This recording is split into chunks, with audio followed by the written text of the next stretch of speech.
Ooh, What do we got here? we got a Raw somewhat review. I'm just going to tell you what I think about it. I'm not doing a total review, but I will tell you what I think and how I feel about it. Guys, I know about Paul Triple H now becoming the head of creative along with talent relations. Yes, I heard it. I found out about it. I found out that Paul Levesque, Triple H himself, is not only the head of talent, well, relations. I'm a little fried, guys. I'm tired. My apartment is hot. And if you wonder why don't you put your AC on, know this. In a building that is near 1920 with very old, messed up wiring, your bill goes up pretty big. So you got to choose. Do you want to have a bill that could over a month be up to $100 to $120 or $130? Or you don't have a bill that with a AC and being on a budget like myself, you got to try and budget it out. I drink water, I keep myself cool, but still I'm in a room that's locked and ain't much airflow. Anyway, sorry about my blight. When you see Paul, you see that he's now the head of talent relations and creative. And Bruce is not gone. He's not gone. He's been demoted into creative. So he probably is now he might be a consultant or he could be a writer. Either one. He's not gone. Also, I'm sure Kevin Dunn is gone. We already know that John Laurinaitis is gone. I'm sure Kevin has been eliminated because of this change. Kevin Dunn is gone. If he isn't gone, he will be gone soon. Now, it was also reported that there's a good chance, even though Vince is no longer in control of talent relations, not in control of creative, not the CEO, he will still hang around the company. That means he will be there, and if he wants, people can still approach him and talk to him. Now, I don't know if that's true or not. It's just speculation, but if he is still there, it's going to be a different dynamic. No matter what anybody thinks, Vince will still be talked to, even if people don't agree with how he acted and the way he acted. And how fucking stupid he was as a CEO messing with women and paying their ass. People will still pick his brain, no matter what. Now, particularly that he doesn't have any more responsibility. And he can go to everyone he wants, talk to them, and he can go to Triple H and pretty much give his input, but it will be up to Triple H. Now, the show itself. The opening, I'm not going to talk about Jake Paul and The Miz. Yes, Impulse happened. Yes, talking about little balls on the Little Miz. The Little Miz. It should be big balls, but it's a little ball. Now, I'm not going to talk that much about it due to the fact, I don't know where they're going to go with Jake now, due to the fact that we don't have Vince, who likes to push celebrities and make them important. I can't tell you if it's going to be good or not for him. I don't know what Triple H is going to do. There's no way I'm going to know. There's just no way to know. It's way too soon. So I'm going to leave it alone. When it comes to SummerSlam, I am going to look at it on Saturday. I'm going to try and review it. But I'm going to say this. It's going to be very interesting what's going to happen with this booking. Now, the 20-year anniversary of Ray from 2002 on 2022. Now, he's been gone from the company at least once or twice. Once or twice he left and came back. But he's still known for the last 20 years being associated with the WWE. And they gave him the opportunity to talk. Now, here's the thing. I like Ray. I always love Ray. I love his original music more than his current one. As far as I'm concerned, the original OG one sounds better to me than the current one, which isn't bad either. But I like it a little bit better. It just feels more interesting to me personally. Yes, it's dated, but I think it sounds better to me. Him talking, it felt like it dragged on a little bit, but he had the right to do it. He respected everybody he cared about, even breaking the fourth wall. Yeah, he broke the fourth wall. And saying the people he thanked, helped him in his career, that are currently the ones that he's currently have a feud with. And he does recognize Eddie as he normally does. Was the match afterward fine? It was fine, but the question is, what do you gain? And the problem for me is this, guys. I don't hate Dominic, but I do believe Dominic should be in NXT by himself. He needs to develop on his own. Being with his father does not help him. I just don't agree with it. I just don't feel it. Now, here's something I gotta say this. I'm hoping that this will be different. You got Dewdrop working with Nikki Ash or Nikki Vash, which is now a villain. I believe that's what she calls herself. I haven't been watching the product, so I don't know. She went from almost a superhero to now almost a villain, or is a villain. The point is this: you got 3 guys who are Irish and they're in a faction. You got 1 Irish man in a Drew McIntyre and 2 Irish women. Where is the faction for them? Or better yet, stick them all together in the same faction, the what? The Empire. Like that once Drew was in a faction with Bray Wyatt and Sheamus called the Empire. Why not use it? I'm hoping that, I don't think he will. I don't know if Triple H would even consider it. But you literally have 4 men that come from Europe. And you have, well, you got more than 4 men. But I'm just saying, Finn is working with Judgment. You got Sheamus, Holland, and you got Pete Dunne together. You also got Drew, who's by himself. And then you got Dewdrop and the Nikki Cross. You got so many Europeans together. You got 3 Irishmen. Well, 4 actually, counting Finn. And you got 3 Scots, 2 women, and 1 guy. They should be doing something together to make it interesting. I'm just saying. I don't know if it's going to be done. But there you go. Now, how do I feel about Alexa Bliss? Kind of rebooting back to her old self. Still cute as a button. Don't like the doll. But they're still pushing her. Now, the question is how they're going to push her from now on. Let me give it to you like this when it came to the Alpha Academy working with Dolph and AJ. And you see AJ and Dolph kind of messing with what happened. I'll give you like this. Otis and... Look, I like Chad Gable. He's worked on this character and it's good. I like Otis, seeing him lose his hair, getting a beard. Cool, being a bad guy. I don't give a damn about how they're feuding right now. I'm not saying that Dolph can't make AJ work, and I can't say Alpha Academy is going to make Dolph and AJ work. I don't know because I'm not watching the product. But I know they could do something with Alpha Academy, and they should. I know they should do something with AJ. And I know they should do something with Dolph that I understand he just came back after being gone for a little bit, I think. The question is, what? The opening and closing of the show, gotta say this. Austin Fury facing down a Roman Reigns with the bloodline. I have no idea how to feel. I don't.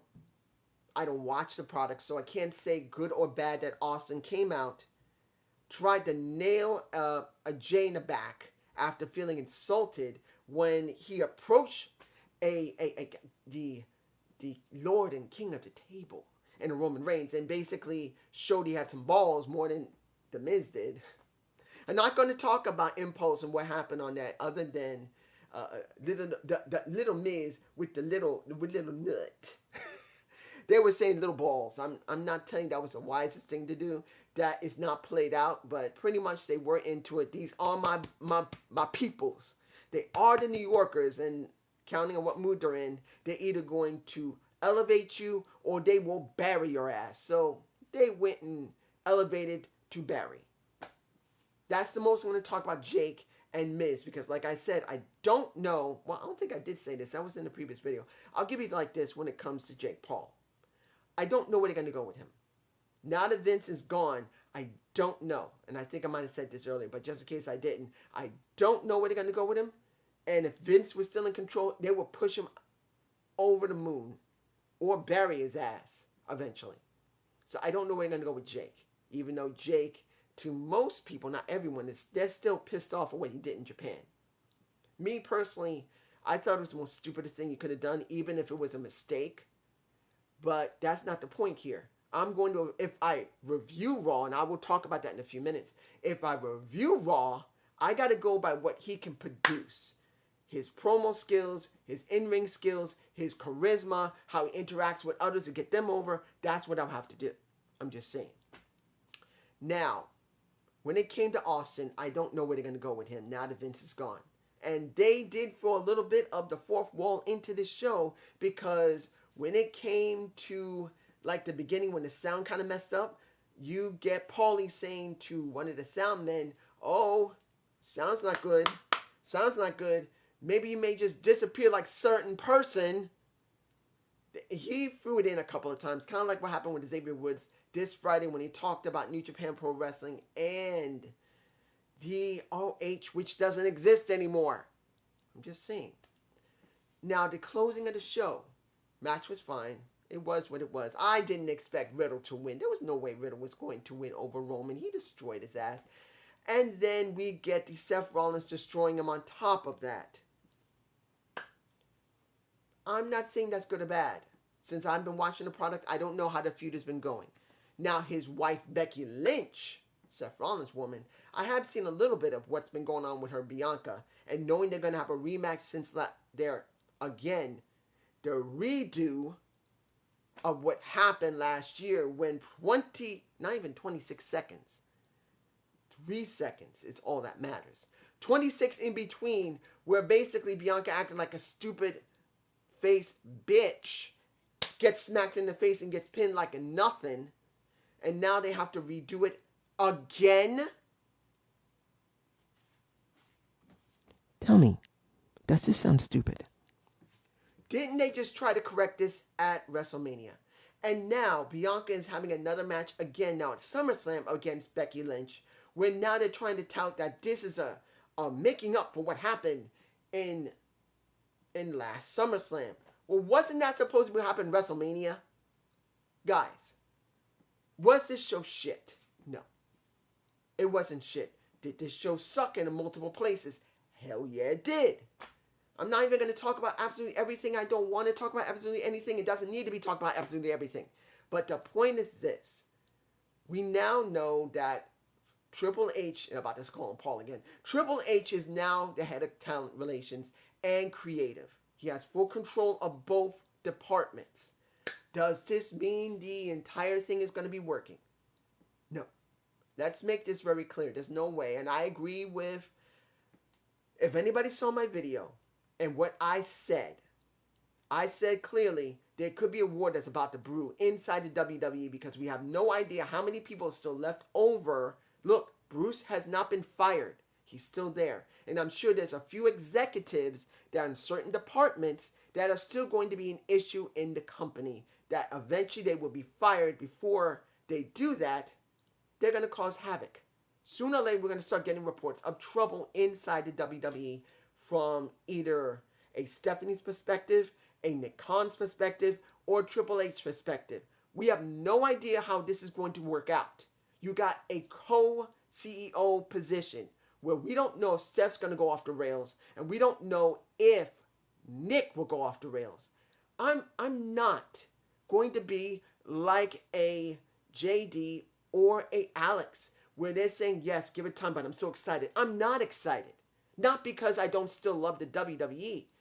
Because I have been disappointed so many times. I'm not going down that route. I'm just going to watch and see if within the 6-month period that they've been talking about, or a year, things change.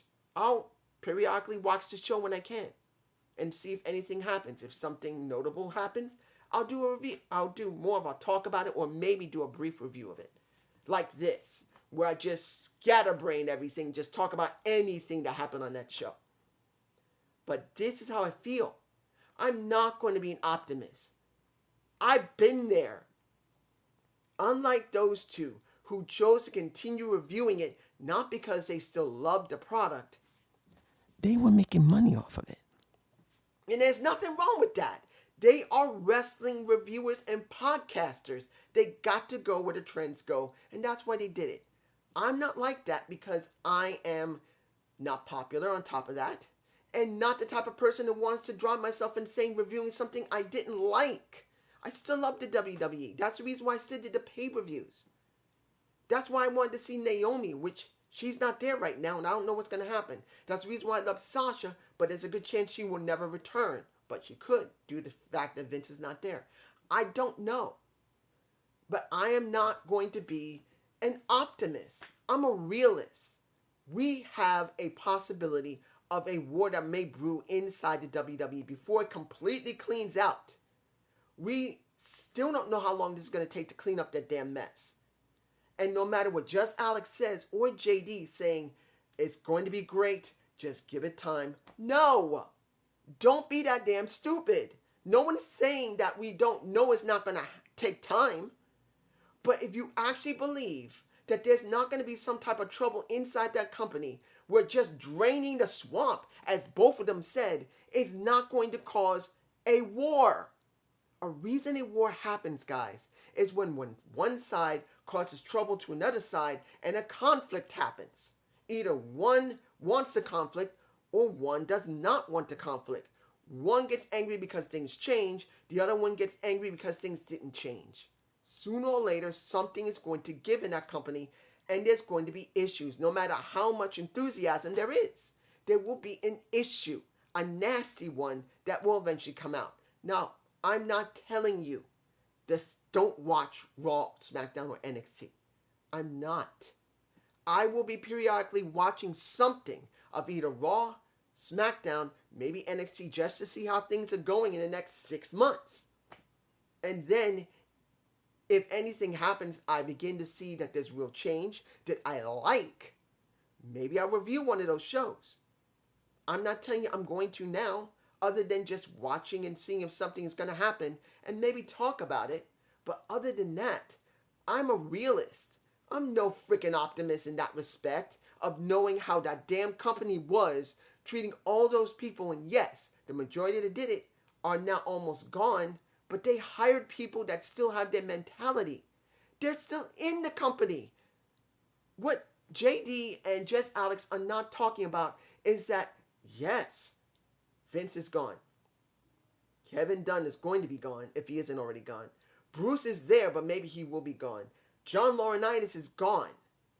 Definitely, he don't look like he's coming back. But that doesn't mean they didn't hire people that they knew that had a similar attitude as them. And now those people are going to have to shut their mouths, at least until they can do a passive-aggressive attitude that can cause trouble. Trust me, there's going to be trouble. They'll either try and cause trouble because they're not happy that Vince left due to the fact of the fucking allegations. This is because Vince was forgetting shit. Look, we know Vince couldn't always do things right, and he was acting forgetful in certain ways. There's no way. He left because of the freaking allegations that was going to cause damage to the company. That's the reason he left. He would not leave the company. That line he did on Twitter is bullshit, and we know it. Vince will, and I repeat again, will be found out that he left because there was no choice. He was forced out. So there's going to be people still in that company that are going to still going to make trouble because they want revenge, or make trouble for others so they can keep their jobs because they know they were acting a certain way that Vince and everybody else liked. They're going to try and save their jobs, which is going to cause conflict. And you're going to say, well, they're going to drain the swamp. Draining the swamp will cause the conflict. Draining the swamp will cause some type of war. Doesn't mean it's going to be a big one. Maybe small. And let's make this clear. Maybe I'm 100% wrong there's going to be a war. I can at least admit, 100%, I can be wrong. I'm not perfect. And maybe in the next 6 months, we will hear almost no problems. It will be a peaceful transition from the Vince era to the Steph and Paul era, 100%. And it'll be so minimal there's going to be problems that the company will actually prosper. And that's what I hope for. But what the fuck do you actually think? We're all Americans in most cases. We're all wrestling fans in many cases. And we all know how the wrestling industry works. Do you actually believe people are going to make things peaceful when things are about to become totally changed out? ECW was a big mess. WCW was a big mess. NWA was a big mess. TNA multiple times was a huge mess. Impact Wrestling is still a mess. You'll hear eventually AEW has issues. It'll come out eventually. MLW are going to have issues. We'll hear it eventually if we haven't already heard it. Particularly that we did hear it because Vince was messing with MLW trying to get contracts for a network. But it's just me. Peace.